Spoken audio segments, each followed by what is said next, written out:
Hello, testing the camera, testing the microphone, testing the very illustrious and highly attractive presenter, which is me, of course.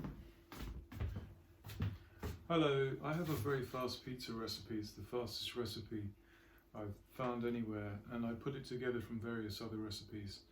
And I think when you can't cook like me and many people, the best thing to do is to cook obviously simple things, but also things which everybody likes to eat, and nobody doesn't like pizza. So, and this is very fast. So the first thing to do is turn the oven on. Turn the oven on and turn it on quite high. So I have a maximum of about 250 centigrade, I think. Yeah. So just turn it on quite high, because pizza ovens in restaurants are very high, very hot. And that's one reason that it's difficult to make pizza at home, because you can't, it's not hot enough to brown, crisp the base. So here there's a trick for crisping the base. Next, you need a few basic pieces of equipment. Some of them you may have, some of them you may not have. Some of them, if you don't have, you can improvise and use something else. Some of them you kind of can't. So if you don't have a pizza cutter, they're very cheap. It's a nuisance to cut with a knife, but you can if you want to. So the most time-consuming part of making pizza is making the dough. If you make dough with yeast and so on, you have to let it rise and fall and sit and all that kind of thing. So I found a step that eliminates that. I was at a friend's house. She had one of these, this brand.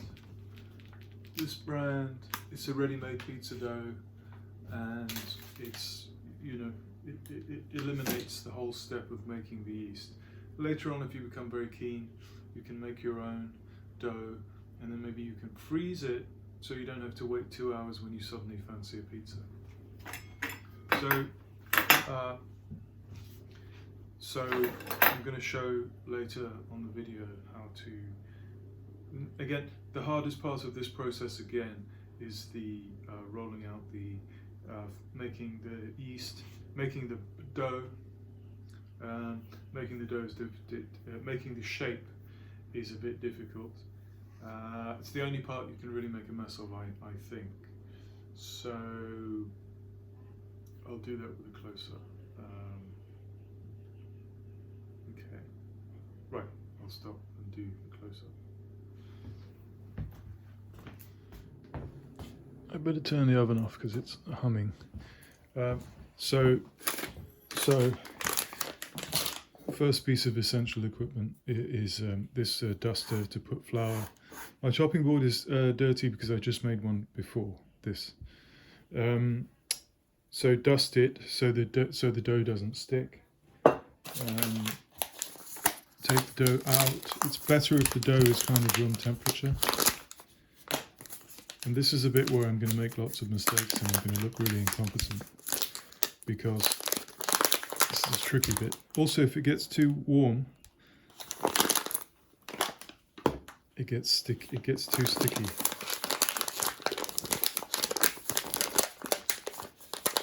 Oh my god, I think this is going to be one of those sticky ones. So turn it over. That's not too bad. Turn it over. Ah. And maybe you need to dust again. It's just flour in this big fat shaker. You need to dust again. And then for some reason I hate using a rolling pin. So, see, you may need to dust a lot. Dust on top, dust on bottom, like this. So if it gets long like this, obviously it's not very useful. So kind of try and make it round. Try and make it roughly round and press it down like this. I hate using rolling pins, and then I was walking past a pizza shop and I saw these guys, Italian guys. Nobody was using a rolling pin. Everyone was doing it by hand like this. And then one day I had a chance to talk to an Italian pizza chef, and I asked him about the rolling pin, and he said, "Fatto a mano" means done by hand. It's not done with a rolling pin. This, you can do the thing where you throw the pizza like this, but it's often going to end up on the floor. But it's fun. I'm not going to do that. But the useful way to stretch it out is you put it on your knuckles like this. I think when they throw it, they do put it on the knuckles and they spin it like this. But you don't have to. There's two ways you can stretch it out. One is you can hold it like this and let it stretch under its own weight, but that's a bit dangerous because it goes a bit fast. As you can see, I've already made a big mess, a complete disaster, and it looks like a kind of, I don't know what it looks like. So I've done this many, many times and I still make a mess at this stage. You probably will as well if you're as bad a cook as I am. But I found a trick. I found a way around this, and I'm going to show you in the pan. Yeah, first I should turn on the pan. The thing about the pan,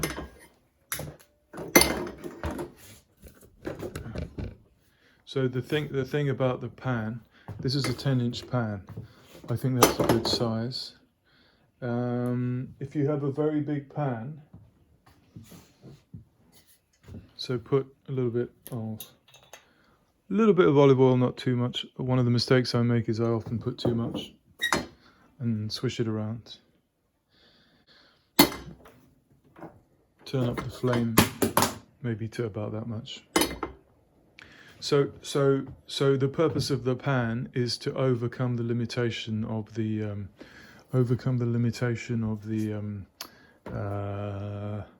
domestic ovens not getting hot enough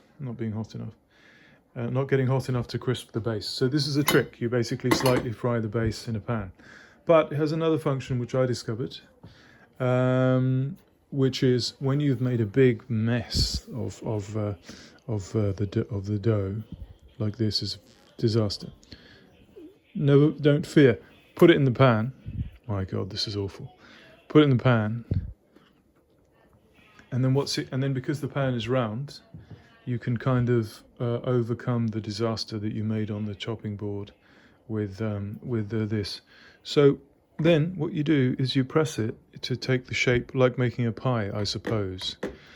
Never made a pie, but my impression is something along these lines happens. So I discovered this trick, and as it warms, somehow the dough is it's more easy to make it fill out to the edges. Otherwise, if it's too cold, it keeps contracting again. So like this, just press it out. Make sure you don't have too much excess dough in the middle, then it'll be too thick. But also make sure you don't have big fat lumps of dough on the edges, because then they won't cook properly. So you just kind of press it. You can have a fat rim just around the edge like this much, but don't have too much fatness at the edges. I think you can see it bubbling. Yeah, you can see it bubbling like that. Bubble, bubble. Then while it's bubbling, we want to do this. You don't want to do this. I find it probably takes about 3 minutes to brown the bottom, 3 to 4 minutes if your flame is about that big. But doesn't seem to be an exact science. So keep checking and get, my God, maybe something like this, and just lift up the edge and see how brown it is. So, but as soon as you get that going like that, very good, very good. As soon as you get that going like that, put some tomato sauce. This is a ready-made pizza sauce. I've never used this before, but you can use passata or any kind of tomato sauce. And then when you press it down, don't press hard like that, because then it leaves a track. Gently let the weight to gently press and just move it around to spread the tomato base like this. Oh. This sound of frying is probably a bit too much. It's probably a bit too frisky. So I turn it slightly down. Anyway, and then put your cheese on. Put your cheese on. Cheese. I like to use a lot of cheese. That's why I'm getting chubby. Use a lot of cheese. Like this, like this, like this. A lot of cheese. And then you can put anything you want on top. So for example, you want to put olives, put, I don't know, whatever else, some herb of some kind. You don't want to over brown the base, because if you over brown the base in the pan, when you put it in the oven, it's going to burn. It's going to burn. Maybe you like it burned, I don't know. So, okay, I turned off the oven to not to interfere with the audio, but then obviously I can't cook the pizza. So now this is brown, and that you can see, I hope, how brown that is. Relatively slightly golden, bit beyond golden. That's enough. Then this is the interesting trick. You need a pan which handle is oven proof. You need a pan that can go in the oven. I think the most common ones are cast iron pans. This one is called Scan Pan brand. It goes in the oven. Check. So it saves you on washing up. It saves you. It just makes the whole thing very simple. Now what you do, put it when you've got the oven preheated. Put it on a quite high shelf on the top one. That's not high enough actually.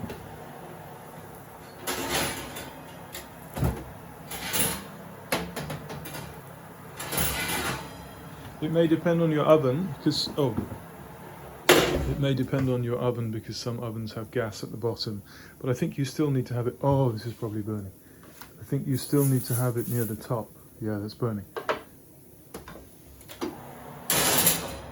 So stick the thing in the whole pan, and then turn off the gas. Then that's going to be probably, it's usually around 4 minutes, and I have the oven at 250 degrees centigrade, and then that's it. And I'll just leave it for 2-3 minutes, and then I'll show you the end result. While you're waiting for the pizza to cook, you can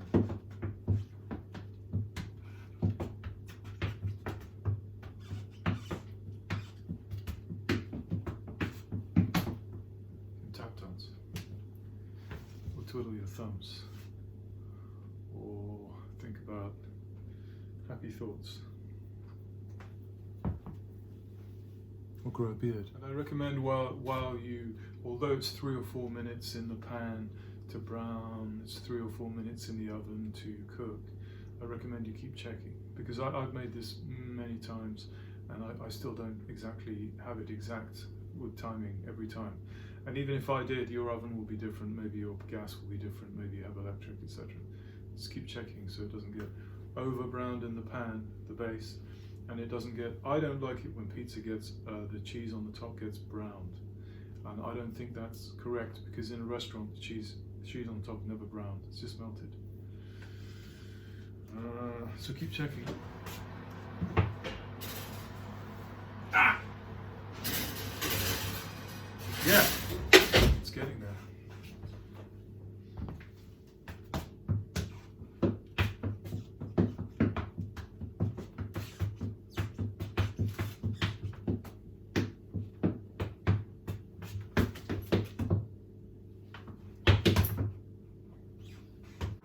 Very nearly there, I think.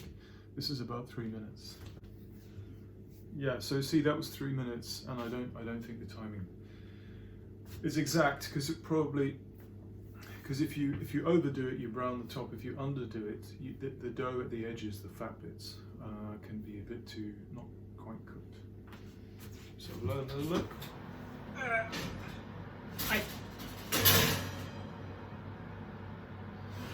Okay, I think just for the purpose of the video, I think that will do. So turn off the oven. So this part is important. This is a tea towel. I wouldn't necessarily do this with a tea towel, because remember, now the handle is extremely hot. Very beautiful. The handle is extremely hot, and you will forget that the handle is hot, because you don't usually put a frying pan in the oven. So if you use the tea towel or whatever, just wrap, my recommendation is to wrap the handle and leave the wrapper on the handle like this. That way you'll remember How to show you now? Yeah. Then what I recommend is this is a really efficient method because not only the whole process is very fast, the washing up is fast and the washing up is minimized because you use the same pan. You're just using one pan, so you have one pan to wash and then one pizza cutter to wash, and that's it. And I don't use plate. Cutting with a pizza cutter is easier on the thing, so just use the same one that you rolled out the dough on. Slide the pizza onto the base. I just want to show you what the base looks like. Let me show you what the base looks like. Base cooked looks like, yeah, see, that is a bit blackened, but that's fine. Maybe it's a bit too black, but that's fine. Pizza looks delightful.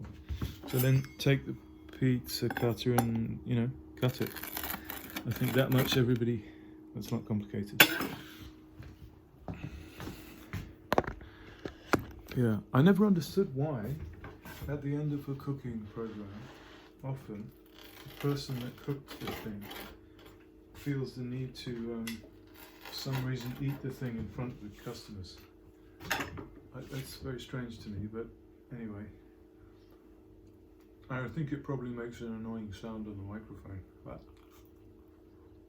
I guess it's to prove it's not poisoned, I don't know. So, that's it. Oh, it's so good. It's really, really good. It's really fast. And this is a 10-inch pan, so therefore this is a 10-inch pizza. And it doesn't look very big when you look at it, but this dough is sourdough. I've served this to 2 people, one of which is myself, and I'm getting fat, so greedy. And so, but it was fine for 2 people. I don't know why. Maybe it's the nature of that dough. That's it, super fast. And then I recommend you wash this immediately, because if you don't, it's quite hard to wash the bits under here. So wash immediately. So that's it. Just wash the pan, wash this, eat the pizza, clean the chopping board. Job done. Merry Christmas to you. Christmas festive pizza. Have a lovely day.